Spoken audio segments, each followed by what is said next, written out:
Africa Move, l'espoir du continent. Romuald Wadani, considéré comme le dauphin du président sortant Patrice Talon, a été élu président au scrutin du 12 avril 2026 avec un score écrasant d'environ 94%. Né le 20 juin 1976 à Lukasa, Romuald Wadani est un homme d'État béninois qui s'est imposé comme une figure centrale de la gouvernance économique avant d'accéder à la magistrature suprême en 2026.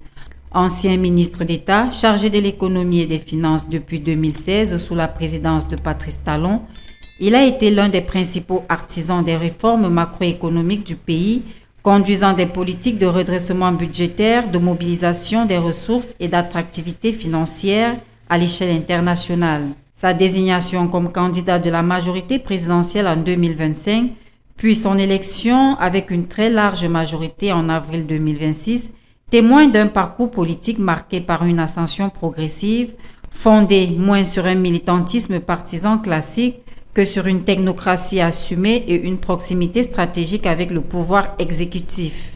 Avant son entrée en politique, Romuald Wadani a mené une brillante carrière internationale au sein du cabinet Deloitte, où il a exercé pendant près de 17 ans en Europe, aux États-Unis et en Afrique.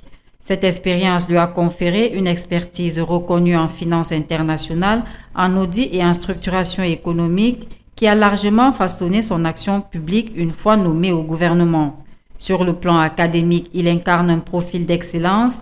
Après un baccalauréat scientifique au Bénin, il poursuit ses études en France à la Grenoble École de Management, où il obtient un master en finance en terminant major de sa promotion. Il complète ensuite sa formation par des programmes exécutifs à la Harvard Business School, tout en décrochant des certifications d'expert comptable en France et aux États-Unis. Le parcours de Romuald Wadani se distingue par la conjugaison d'une solide formation académique internationale, d'une expérience professionnelle de haut niveau dans le secteur privé globalisé et d'un engagement politique progressif au sommet de l'État béninois, faisant de lui l'un des symboles d'une nouvelle génération de dirigeants africains issus de la technocratie financière.